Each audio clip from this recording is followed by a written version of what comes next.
तो इस एपिसोड की शुरुआत में हम चेन पिंग को देख पाते हैं जो कि बाओजिन के डेटी अटैक से खुद को बचा रहा था। बाओजिन उससे कहने लगा कि चेन पिंग, अरे मैंने तो सुना था कि तुम फाइटिंग में जबरदस्त हो, लेकिन आज तो तुम्हारी वाट लग गई। दरअसल तुम लकी हो कि एल्डर चेंग खुद होकर तुम्हें ट्रेनिंग दे रहे और तुम्हें ऐसा लग रहा कि तुमने उनका दिल जीत लिया। ये तो तुम्हारी बहुत बड़ी गलतफहमी है। और इसी दरमियान चेन पिंग ने एल्डर चेंग ने सिखाई हुई move iron cavalry breaking formation का यूज किया। उसका इस्तेमाल करके वो डेटी पर एक जोरदार पंच हिट कर देता है, मगर डेटी पर इसका कोई असर नहीं हुआ। इधर बाओजिन बता रहा था कि मैंने अपने फैमिली के ग्रेट फाउंडेशन और लेगेसी के दम पर कड़ी मेहनत करके खुद को ट्रेनिंग दी और तू तो बस अपनी किस्मत के भरोसे है। तेरी तो मेरे सामने कोई औकात नहीं। इधर चेन पिंग समझ गया था कि वो इस डेटी की डिवाइन स्पिरिट को सिर्फ पंचेस के दम पर शैटर नहीं कर सकता। उसे बस अब एक ओपनिंग की जरूरत थी ताकि वो अपनी डिवाइन ड्रमर स्ट्राइक का इस्तेमाल करते हुए डेटी पर पंचेस की झड़ी लगा दे। वही दूसरी तरफ बाओजिन कह रहा था कि तू एक ऑर्डिनरी अनाथ है, तुझे क्या लगा था तू मेरे से आगे निकल जाएगा? तुझे जो भी मिला वो बस लक और चांसेस थे, तूने अपने दम पर कुछ भी नहीं कमाया। सो गाइस एक्चुअली बाओजिन की बातें पूरी तरह से झूठ है। चेन पिंग का पोर्सलेन ब्रेक होने की वजह से उसने बचपन से ही स्ट्रगल की, हर कदम पर हेवन ने उसकी परीक्षा ली थी और चेन पिंग हर बार अपनी सिंपल और रहमदिल नेचर की वजह से उसमें पास हो गया। जो भी चेन पिंग को मिला वो बस उसके हार्डशिप का फल है। इधर चेन पिंग बड़ी बड़ी चट्टानों और तलवारों की मदद से उस डेटी पर हमले किए जा रहा था, मगर डेटी पर इसका कोई खास फर्क नहीं पड़ता। और वही दूसरी तरफ बाओजिन का मुंह तो बंद होने का नाम नहीं लेता। वो कहता है कि मेरी सिस्टर बाओपिंग तुझे ऐसे ट्रीट करती है मानो तू कोई अनमोल ट्रेजर है। तुझसे ज्यादा इम्पोर्टेंट बंदा तो बाओपिंग को इस दुनिया में और कोई लगता ही नहीं। और वहीं पर मेरा बड़ा भाई शीशांग भी तेरी इज्जत करता, तो क्यों आखिर क्यों वो लोग तेरी इतनी इज्जत करते हैं? इधर वो डेटी चेन पिंग पर अपना वेपन थ्रो करता है, मगर चेन पिंग ने उसके अटैक को डॉज कर दिया। हालांकि इस बार चेन पिंग उसके हाथों घायल हो गया, तो इसी मौके का फायदा उठाते हुए उस डेटी ने चेन पिंग पर एक जबरदस्त पंच हिट कर दिया। वही दूसरी तरफ सुइजेंग लियो चेन से कहने लगे कि यहाँ पर लिखा है कि कुदरत को वो जैसी है उसे वैसे ही रहने दिया जाए। दरअसल ये उसी किंगमिंग हेवन की टीचिंग है जहाँ से तुम बिलोंग करते हो। वहाँ के ग्रैंड मास्टर कॉमिंग का ही ये नॉलेज है। कई सौ सालों पहले कॉमिंग ने अपने 3 प्योर फॉर्म्स बनाए। उसने खुद को 3 हिस्सों में डिवाइड किया था। उनका इरादा था कि तीनों टीचिंग्स को एक साथ मर्ज किया जाए और ली शीशांग उसी ग्रैंड मास्टर कोमिंग का कन्फ्यूशियन अवतार है। सो गाइस दरअसल यहाँ पर बाओपिंग के बड़े भाई शीशांग की बात हो रही। वो बंदा एक ग्रेट मास्टर कॉमिंग का अवतार है। कॉमिंग चाहता था कि वो तीनों ग्रेट पाथ को कंबाइन करे, यानी कि कन्फ्यूशियन, बुद्धिज्म और डाविज्म। और कॉमिंग का फॉर्म शीशांग उनका यही मकसद पूरा करेगा। वेल दोस्तों ये कहानी काफी ज्यादा कंफ्यूजिंग लग सकती, लेकिन मैं कोशिश कर रही हूँ कि इसे सिंपल करके बता सकूं। यहाँ पर सुइजेंग कहने लगे कि लियोचेन तुम और मैं हम दोनों भी जानते हैं कि सेंट जीशांग की मौत क्यों हुई थी। जीशांग ने 60 सालों तक लीजू केव हेवन में पढ़ाई की, न जाने कितने ही सारे स्क्रिप्चर्स का नॉलेज हासिल किया, जो देख दुनिया कहने लगी कि ये बंदा अपना एक नया सेक्ट बनाकर उसका पैट्रियार्क बनेगा। मेरा भाई जीशांग ही 3 ग्रेट पाथ को कंबाइन करना चाहता था, यानी कि जो इरादा तुम्हारे सीनियर कॉमिंग का था वही इरादा मेरे छोटे भाई का था, लेकिन फिर तुम बीच में आ गए। तुम्हारे यहाँ आने का बस एक ही मकसद था, मेरे छोटे भाई जीशांग को खत्म करके फ्यूचर की थ्रेट को एलिमिनेट करना। सो यहाँ पर सुइजेंग की बात पूरी तरह से सही थी। गाइस कॉमिंग ग्रेट डाओ का फर्स्ट डिसाइपल था और जैसा कि मैंने बताया वो तीनों पाथ को यूनाइट करना चाहता है, लेकिन जीशांग इतने ज्यादा टैलेंटेड थे कि वो इस काम में उससे भी आगे निकल गए। वो खुद 3 पाथ को यूनाइट करके अपनी नई पाथ बनाकर सेक्ट को एस्टेब्लिश करने वाले थे और ये बात कॉमिंग को पसंद नहीं आई। इन दोनों के मकसद सेम है। सिंपल वर्ड्स में बताओ तो एक माउंटेन पर 2 शेर नहीं रह सकते, एक तख्त पर 2 राजा नहीं बैठ सकते, तो सेम सिचुएशन यहाँ पर थी। और इसी वजह से जीशांग को रास्ते से हटाने के लिए किंगमिंग हेवन से लियोचेन को स्मॉल टाउन में भेजा गया। यहाँ पर सुइजेंग ने अपनी भाई की मौत का जिम्मेदार लियोचेन को ठहराया। वो कहने लगे कि तुमने चेनपिंग के सामने अच्छा इंसान बनने का नाटक किया और उसके हवाले 2 गोल्डस्टोन किए। तुमने उसके नसीब को उन्हीं गोल्डस्टोन की मदद से शाओलियांग के साथ जोड़ दिया था, ताकि जब चेनपिंग स्मॉल टाउन से बाहर आने के बाद उसकी बदकिस्मती खुशकिस्मती में बदल जाए तब तुम्हें उसका सारा क्रेडिट मिल सके। और अगर तुम्हारी ये ब्लेसिंग चेनपिंग की जान की दुश्मन बन जाती तो भी इससे तुम्हें कोई लेना देना नहीं था। तुम तो बस ये बताते कि जीशांग ने ही गलत बंदे पर भरोसा किया, यानी कि तुम हर तरफ से जीशांग को ही निशाना बनाना चाहते थे। तो बताओ क्या तुम्हें वाकई ऐसा लगा था कि तुम्हारी ये चालबाजी जीशांग को समझ नहीं आई होगी? जिस दिन तुम स्मॉल टाउन में आए हो उसी दिन तुम्हारी हर एक चाल को समझ गया था। वही दूसरी तरफ वो स्पिरिट डेटी चेनपिंग पर न जाने कितने कितने सारे पंचेस की बौछार कर रहा था और इस पिटाई की आवाजें सुनकर ही बाओजिन को सुकून मिला। अब हम एल्डर चेंग को देख पाते जो कि बता रहे थे कि मैंने अपनी लाइफ में न जाने कितने ही लोगों को मार दिया होगा, लेकिन मैंने आज तक सिर्फ एक ही बंदे की दिल से इज्जत की। वो 8वें realm का कल्टीवेटर था, उसका तो मैं नाम भी भूल चुका हूँ। उसने मेरे साथ काफी जबरदस्त फाइट की थी। उस वक्त वो मौत के दरवाजे पर था, बॉडी में जरा भी एनर्जी नहीं, लेकिन फिर भी एक आखिरी बार उसने अपना पंच रेज किया और जितना भी उसमें दम बाकी था उसने मेरे सीने पर पंच लगाया। उसका पंच एक छोटे बच्चे के स्ट्राइक से भी हल्का था। उसने महज मुझे टच किया होगा, लेकिन उस पंच में उसकी विल थी जो कि एक वॉरियर में होनी चाहिए। ऐसे ही लोग एक डिवाइन का खिताब डिजर्व करते हैं और इसी वजह से मैं उस बंदे की रिस्पेक्ट करता हूँ। इधर चेनपिंग को भी डिवाइन स्पिरिट ने चोक करते हुए उठा लिया था और उस वक्त चेनपिंग ने उसके सामने एक कूल डायलॉग मारा। उसने कहा, क्या तू खाना खा के नहीं आया? तेरे पंच इतने हल्के कैसे हैं? तो उस डेटी ने गुस्से में आकर उसे नीचे पटक दिया और फिर उस पर लगातार मुक्के जड़ना शुरू कर दिए। मगर उसी वक्त चेनपिंग की फ्लाइंग सोड उस पर स्नीक अटैक करते हुए चेनपिंग को वहाँ से दूर ले जाती है। इधर बाओजिन कह रहा था कि मैंने काफी सारी मेहनत की थी ताकि मैं डाली डायनेस्टी के एडवाइजर की नजरों में आ जाऊं और आज फाइनली मैं फेमस हो जाऊंगा।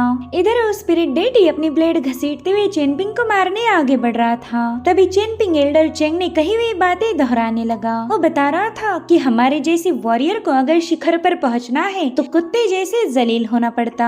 अगर तुम्हें अपनी लाइफ को बिना किसी रिग्रेट के आजादी से जीना है तो तुम्हें हेवन और डाउ के खिलाफ जाकर फाइट करनी पड़ेगी। तुम्हें लड़ना होगा डेटीज और इमॉर्टल्स के खिलाफ। तुम्हारी फाइट होगी जनरेशन के हर एक योद्धा के साथ और फिर आखिर में तुम्हारा मुकाबला तुमसे ही होगा। तुम्हें खुद के भी खिलाफ लड़ना पड़ेगा। बल यहाँ पर चेनपिंग ने उस डेटी पर हमले करना शुरू कर दिए थे। वांग भी हैरान होते हुए कहने लगा कि पता नहीं ये बंदा कौन सी टेक्निक का इस्तेमाल कर रहा है, ये तो इसकी पावर को और भी ज्यादा सॉलिड बना रही। इधर चेनपिंग कह रहा था कि जब हमारी आखिरी ब्रीदिंग रिलीज होगी तब उसने अर्थ एंड हेवन को भी शेक करना चाहिए। मैं इमॉर्टल्स को घुटने पर लाऊंगा, जिस पर भी मेरा ये मुक्का पड़ेगा उसे जमीन से ऊपर वाला नजर आएगा। वेल यहाँ पर चेनपिंग ने डेटी पर अपना डोमिनेंस जमा लिया था। वो डेटी उसके हाथों बुरी तरह से मार खाने लगा। वहीं पर एल्डर चेंग चेनपिंग को बता रहे थे कि बच्चे क्या तुझे रियलाइज भी हुआ, इस पंच को मार के तो एक ट्रू मार्शल पाथ का वॉरियर बन चुका है और फाइनली चेनपिंग ने इतने पावरफुल डेटी का खात्मा कर दिया।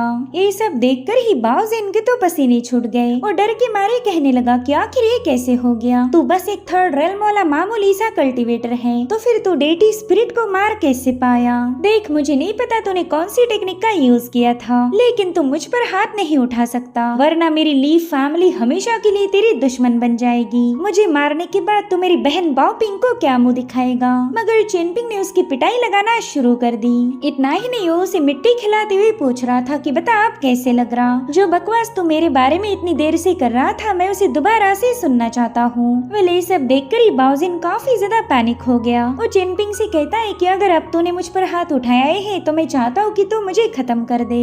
जिस पर चेनपिंग कहने लगा कि मारना तो मैं तुझे चाहता ही हूँ, लेकिन मैंने तेरे बड़े भाई से वादा किया था कि मैं सिर्फ एक बार तुझे जिंदा छोड़ूंगा, वो भी सिर्फ एक बार। जो सुनते साथ ही बाओजिन जोर जोर से हंसने लगता है। वो कह रहा था कि स्मॉल टाउन की चेन फैमिली का सारा फॉर्चून तुझे मिलना चाहिए था, लेकिन वो मेरे बड़े भाई को मिल चुका है। वो सारा लक, वो सारी ब्लेसिंग उसकी हो गई और तू, तेरे हाथ में तो हमेशा से ही कुछ नहीं था। तेरी जिंदगी मुश्किलों से भरी पड़ी थी। तूने तो बचपन में ही अपने माँ बाप को खो दिया। वेल यहाँ पर वो अपने जेड टोकन का यूज करने ही वाला था, मगर चेनपिंग उसे रोक लेता है। बाओजिन कह रहा था कि तू एक यूजलेस है, अगर दूसरे लोग तुझ पर रहम नहीं दिखाते तो तू आज जिंदा भी नहीं होता। तो उनके एहसानों के तले दबा है, इसलिए तू मुझे मार नहीं सकता, और अगर मारा तो मसला हो जाएगा। यहाँ पर चेनपिंग ने सीधे उसके बाल पकड़ लिए थे। वो बाओजिन से कह रहा था कि तूने मुझे मारने की कोशिश की, सबसे पहला तूने ही मेरे खिलाफ साजिश रची थी, लेकिन फिर भी मैं तुझे इस बार जिंदा छोड़ रहा हूँ। इसका मतलब ये हुआ कि मैंने तेरे बड़े भाई से किया हुआ वादा पूरा किया, लेकिन आज के बाद तू बाओजिन और मैं चेनपिंग, हम दोनों का कोई कनेक्शन नहीं। मैं तुझे बड़े भाई शीशांग और बाओपिंग के भाई जैसा ट्रीट नहीं करूंगा। और अब मैं तेरी पुरानी सारी गलतियाँ माफ कर रहा हूँ, तो दोबारा से मेरे रास्ते में मत आना। आज के बाद तू जो भी करेगा उसी पर तेरी लाइफ एंड डेथ डिपेंड होगी। जिस पर बाउजिन कह रहा था कि तेरी आंखों में जो लुक है वैसा ही मैं बनना चाहता हूँ। मैं भी तेरे जैसा ताकतवर बनूंगा और फिर जैसे तू मुझे पीट रहा है वैसे ही मैं तेरा हशर करूंगा। बस फर्क इतना है कि तूने मुझे जिंदा छोड़ा, लेकिन मैं ऐसा नहीं करूंगा। वेल, बाउजिन ये सारी बकवास इसलिए कर रहा था ताकि वो चेन पिंग को गुस्सा दिला सके। वो कह रहा था कि नेक्स्ट टाइम जब हमारी मुलाकात होगी उस वक्त मैं तेरे छोटे छोटे टुकड़े करके तेरा किस्सा खत्म कर दूंगा। तुझे एक स्लो और पेनफुल मौत मिलेगी। अब उसकी सारी बकवास सुनकर ही चेनपिंग उसे और बुरी तरह से पीटने लगा। चेनपिंग जानता था कि ये बंदा उसे जानबूझकर उकसा रहा है, मगर उसे गुस्सा ही इतना आया कि वो खुद को बिल्कुल रोक नहीं पा रहा था। अब इसी यहीं पर कट होकर हम लियो चेन को देख पाते, जो कि सुई जैंग से कहने लगा कि तुमने मेरे बारे में सब कुछ बता दिया कि मैं कितना ज्यादा ईवल हूँ और सेंट जीशांग की मौत में मेरा ही हाथ है। लेकिन क्या तुम अच्छे हो? तुम खुद को अच्छा मान के खुद को ही धोखा दे रहे। तुम्हारी डाली डायनेस्टी ने एक नकली व्हाइट जेड कैपिटल बनाई, जबकि तुम्हें पता है कि व्हाइट जेड कैपिटल मेरे मास्टर की है, मगर फिर भी हमने तुम्हारी डायनेस्टी को माफ कर दिया। उसके बाद मुझे एक और बात पता चली, ली बाओपिंग का फेट बाओपिंग वेस्ट कॉन्टिनेंट से जुड़ा हुआ है। उनके फॉर्चून एक साथ ही राइज और फॉल होंगे। तो तुमने शीशांग को बचपन में यहाँ लाकर बाओपिंग का बड़ा भाई बनाया और फिर ऐसा गेम खेला कि चेनपिंग खुद बाओपिंग को लेकर सुई डायनेस्टी पहुंच जाए। इस तरह से बाओपिंग का बड़ा भाई शीशांग चेनपिंग के एहसानों तले दब जाएगा। फिर हो सकता है कि शीशांग चेनपिंग को सेंट जीशांग जैसे ही प्यार करे। तो बताओ फिर तुम कौन सा गेम खेल रहे थे? जिस पर सुई जैंग कहने लगे कि ऐसे सवाल पूछने का क्या फायदा जिनका जवाब तुम ऑलरेडी जानते हो। तो लियो चेन कहने लगा कि मेरे सीनियर ब्रदर काओमिंग तीनों पाथ को यूनाइट करना चाहते हैं और मैं उन्हीं के मकसद को पूरा करने यहाँ आया हूँ। तुमने शीशांग के साथ जो कार्मिक कनेक्शन एस्टेब्लिश किए थे मैं उन्हें खराब करने ही यहाँ आया हूँ। तो सुई जैंग कहते अरे वाह, ये तो और भी ज्यादा अच्छा हो गया, क्योंकि मैं अपना आखिरी और असली प्यादा उसकी सही जगह पर प्लेस करने की फिराक में हूँ। अब ये सीन यही पर कट हो कि हम लॉर्ड जीशे को देख पाते हैं, जिन्हें मारने के लिए डाली डायनेस्टी के न जाने कितने सारे वॉरियर्स वहाँ पर पहुँच चुके हैं। वहीं पर एल्डर चेंग की भी एंट्री हो गई। वो कह रहे थे कि अब मैं यहाँ पर आया हूँ तो कोई और जीशे पर अटैक नहीं करेगा, प्लीज ये काम मुझे करने दो। तो बता फिर जीशे, क्या तो इस बुड्ढे के पंचेस खाने के लिए तैयार है? जिस पर जीशे कहने लगे कि मुझे भी तुम्हारा ही इंतजार था। दरअसल एल्डर चेंग 10वीं लेवल के मार्शल आर्टिस्ट हैं, जिसे स्टॉप रेल्म भी कहा जाता। इसके बाद आती है 11वीं रेल्म, मगर हजारों सालों से 11वीं रेल्म पर कोई भी पहुंच नहीं पाया। अब आप सोचोगे कि 11वीं रेल्म पर कोई पहुंच नहीं पाया तो फिर आलियांग और लियो चेन जैसे लोगों ने 14वीं रेल्म को अचीव कैसे किया? सो यहाँ पर कल्टीवेशन रेल्म का जो सवाल है उसे अगले एपिसोड में डिटेल में एक्सप्लोर करेंगे। उस वक्त आपकी सारी कंफ्यूजन दूर हो जाएगी। सो यहाँ पर सुई जैंग लियो चेन से कहने लगे कि तुमने जीशे को यहाँ पर बुलाया ताकि वो शीशांग को अपने साथ ले जाए। शीशांग का यहाँ से जाना डाली डायनेस्टी का बहुत बड़ा नुकसान है। तुमने जीशे को काफी अच्छे से मैनिपुलेट किया होगा, इसलिए तो वो बंदा पूरी डाली के खिलाफ जाने के लिए तैयार हो गया। जिस पर लियो चेन कहने लगा कि सेंट जीशांग ने काफी मेहनत करके इस टाउन को प्रोटेक्ट किया था। जब लीजू केव हेवन डिस्ट्रॉय हुई थी उस वक्त भी जीशांग ने हेवन का सारा कहर खुद पे लिया ताकि वो स्मॉल टाउन के लोगों को बचा सके। तो बताओ, क्या तुम उनकी मेहनत पर पानी फेरना चाहते हो? अगर तुमने शीशांग को हमारे हवाले नहीं किया तो जीशे यहाँ के हर एक वॉरियर के साथ बैटल करेगा और इस क्रॉस फायर में तुम्हारा स्मॉल टाउन जलकर राख हो जाएगा और इस तरह से तुम अपने ही छोटे भाई जीशांग की कुर्बानी पर पानी फेर दोगे। जिस पर सुई जैंग कहने लगी कि इस गेम में ऐसा कोई नहीं जिसका फायदा होगा, अगर हमारा नुकसान होगा तो तुम्हारा भी जरूर होगा। वहीं दूसरी तरफ लॉर्ड जीशे ने देखा कि यहाँ पर तो एक से बढ़कर एक पावर हाउस पहुँच चुका है, तो उन्होंने भी अपने धर्मा फॉर्म को एक्टिवेट कर लिया। वो कह रहे थे कि मैं तो बस शीशांग को लेने आया था, मगर तुम लोगों ने मुझे हमला करने पर मजबूर कर दिया। अब इस बैटल की वजह से पूरा स्मॉल टाउन डिस्ट्रॉय हो जाएगा। जिसके बाद जीशे ने अपने धर्मा फॉर्म से इन लोगों पर बहुत ही भयानक अटैक कर दिया, जो देखते साथ ही सोड इमॉर्टल जू, एंसेस्टर साउजी और मास्टर वान ने भी उस पर अटैक कर दिया। मास्टर वान कह रहे थे कि स्मॉल टाउन में बैटल करना अलाउड नहीं है, ये रूल मैंने खुद बनाया था, तो अब उसे ब्रेक करने से क्या होता है उसका नजारा देखो। और देखते ही देखते इन सब ने एक साथ मिलकर जीशे पर अटैक चार्ज कर दिए। वहीं पर एल्डर चेंग कह रहे थे कि तुम स्मॉल टाउन को डिस्ट्रॉय करना चाहते हो, तो मैं तुम पर ऐसा पंच हिट करूंगा जिससे अर्थ एंड हेवन दोनों भी शेक हो जाएंगे।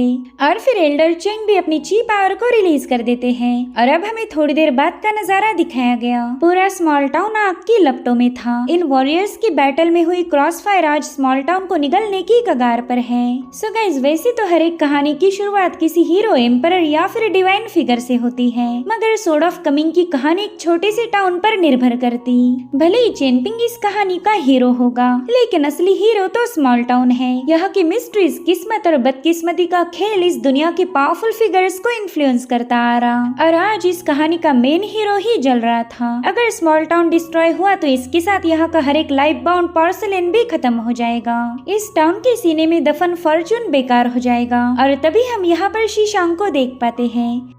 ये वही बंदा है जिसके लिए भयानक बैटल हो रही थी। शीशांग ही काओमिंग द डिवाइन का अवतार है। इसका मकसद था तीनों टीचिंग्स यानी कि कन्फ्यूशियन, बुद्धिज्म और डाविज्म को एक करना, ताकि इस दुनिया के लोग बस एक ही बात को फॉलो करें। सुइजेंग बता रहे थे कि शीशांग का मकसद मैं जानता हूँ, मगर वो एक परिवार के साथ जुड़ चुका है। इसके अंदर जज्बात है, ह्यूमन फीलिंग्स का बोझ उसके ऊपर है। तो मेरा बस एक ही सवाल है कि क्या शीशांग अपने फीलिंग्स, अपने रिश्तों को ब्रेक करके अपना मकसद पूरा करेगा। जिस पर लियोजन उनसे कहने लगा कि तुमने शीशांग को बचपन में स्मॉल टाउन की ली फैमिली के घर पर सेटअप किया, उसका चेनपिंग के साथ बॉन्ड बनाया। क्या ये स्कीम सिर्फ इसलिए थी कि आप शीशांग के डिसीजन को परखना चाहते थे? शीशांग किसे चुनेगा ये देखने के लिए आपने इतना बड़ा शतरंज का दाव खेला।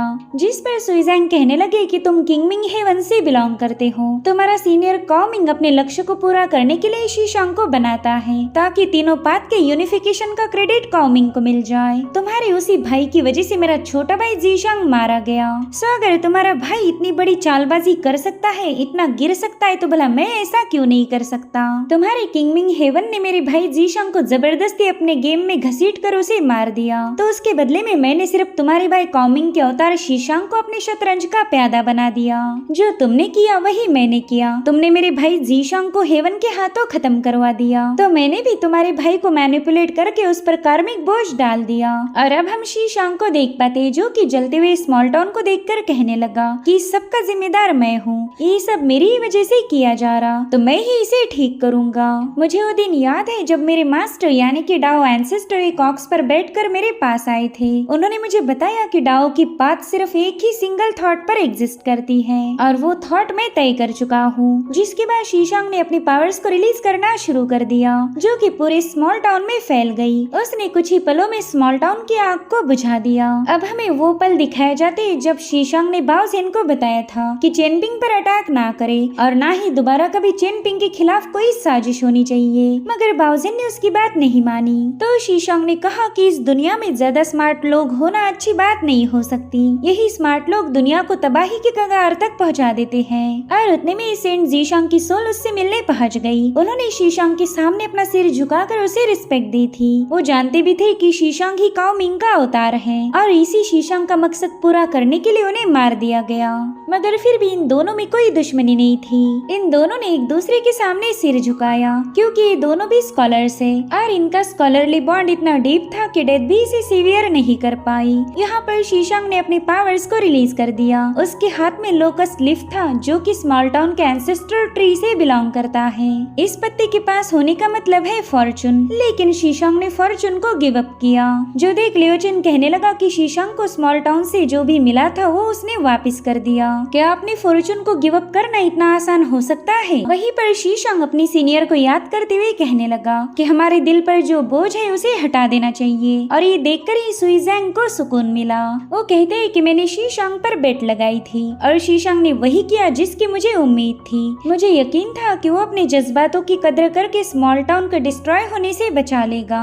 और अब यहाँ पर हमें लियोजन के डिविनेशन स्क्रॉल दिखाए गए। उसने उन्हें क्लोज कर दिया था और जैसे वो स्क्रॉल क्लोज हुए स्मॉल टाउन में होने वाला हर एक इंसिडेंट अपने आप रिवर्स होने लगा। शीशांग ने अपनी पावर्स का यूज करके स्मॉल टाउन को बचा लिया था, तो उसकी वो पावर भी वापस शीशांग के पास चली गई। सभी वॉरियर्स ने मिलकर अपने एबिलिटीज का यूज करके सेंट जीशे पर अटैक किया था, तो वो सब भी अपने आप वैनिश होने लगा।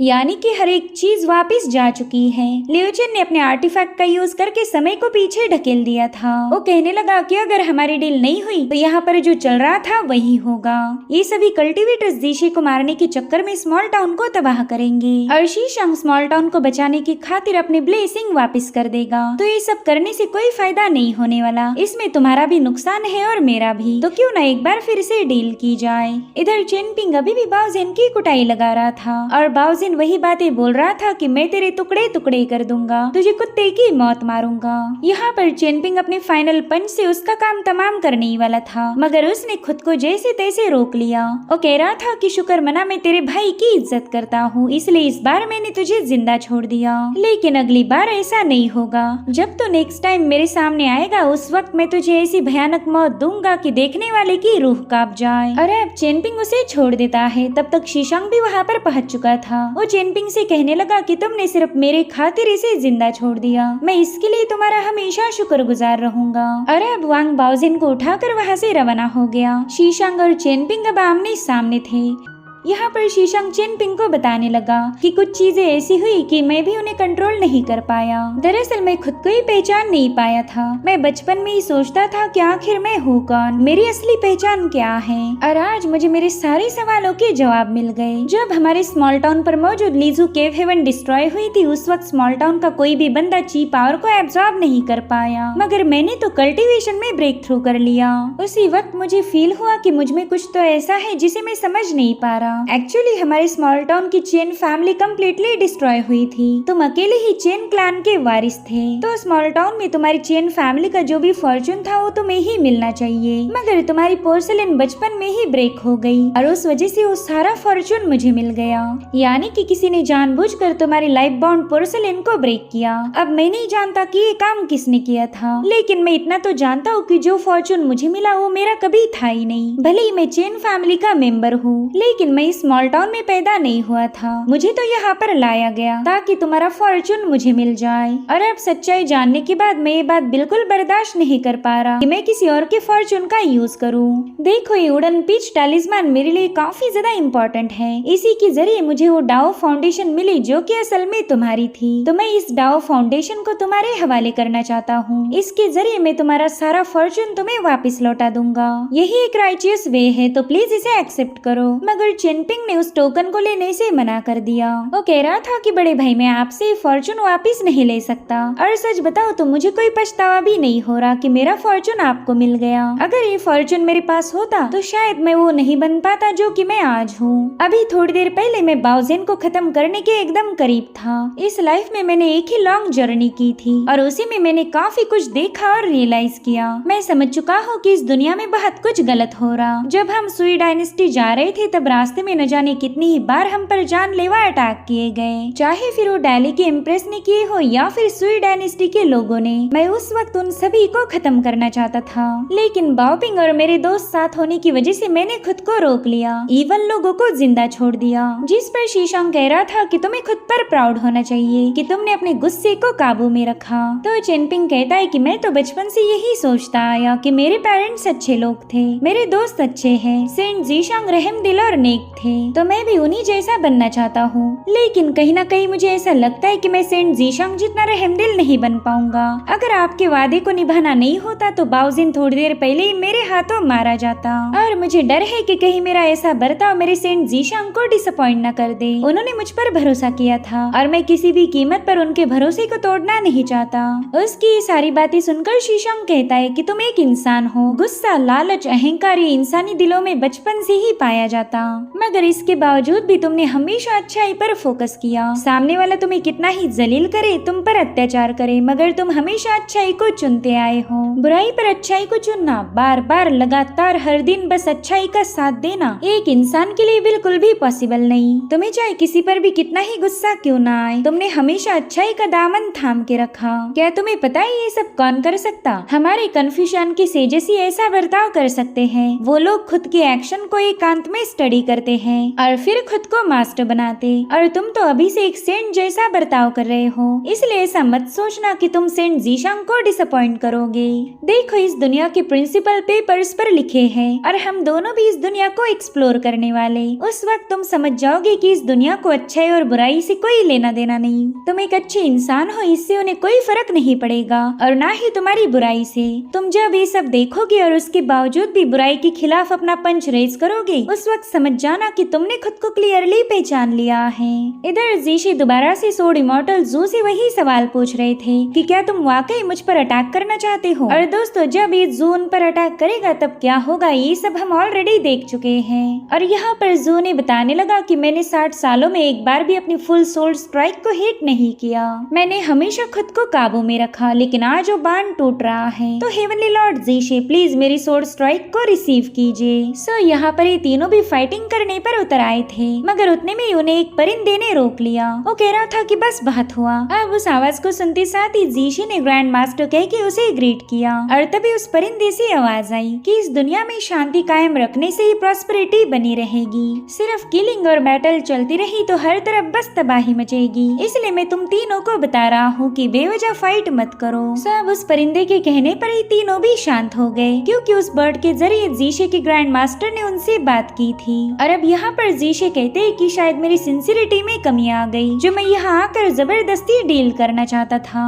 खैर, मैं उन तीनों कल्टिवेटर्स की मांग क्यों कर रहा था, इसका एक्सप्लेनेशन देने के लिए मैं तैयार हूँ। तो ये दोनों भी तुरंत ही उसे रिस्पेक्ट शो करते हैं। वेल, ये फाइट इसलिए होने वाली थी क्योंकि जीशे बिना किसी डिटेल और इन्फॉर्मेशन के डाली के 3 बंदों को अपने साथ ले जाना चाहते थे। इधर मास्टर और निंग्याओ की सोड बनाने के आखिरी पड़ाव पर पहुंच चुके हैं। उनके हैमर से उनकी स्ट्रॉन्ग ची पावर रिलीज होकर तलवार को बहुत ज्यादा स्ट्रॉन्ग बना रही थी और उनके हर एक वार के साथ समय मानो रुक सा गया। फाइनली उस सोड ने अपना शेप पकड़ना शुरू किया था और तभी वहाँ पर सोड ची रिलीज होकर निंग्याओ की सोड तैयार हो गई। रुआन कह रहे थे कि ये मैंने बनाई पहली सोड है, हो सकता है कि इसके बाद मैं कभी कोई तलवार फोर्ज ना करूं। और अब उन्होंने वो सोड के स्वेई बो के हाथ में थमा दी। वो कह रहे थे कि जब ये तलवार ग्रेट ची सोड वॉल पर पहुंचेगी तब वो लड़की निंग्याओ इसका यूज करके हजारों डीमंस का खात्मा कर देगी और वही मेरा मकसद था। खैर, एल्डर यांग ने इस तलवार की ऑरा को कंसील किया है, तो इस तलवार पर किसी का ध्यान नहीं जाएगा।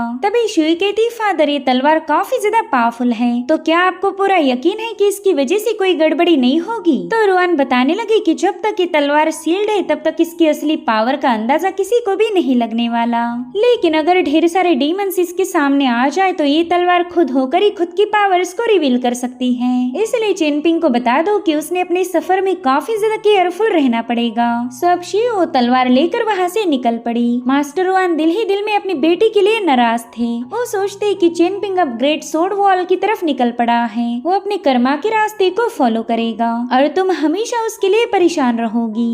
मगर इससे कोई फायदा नहीं होने वाला, चेनपिंग अब तुमसे ही दूर जाने वाला है।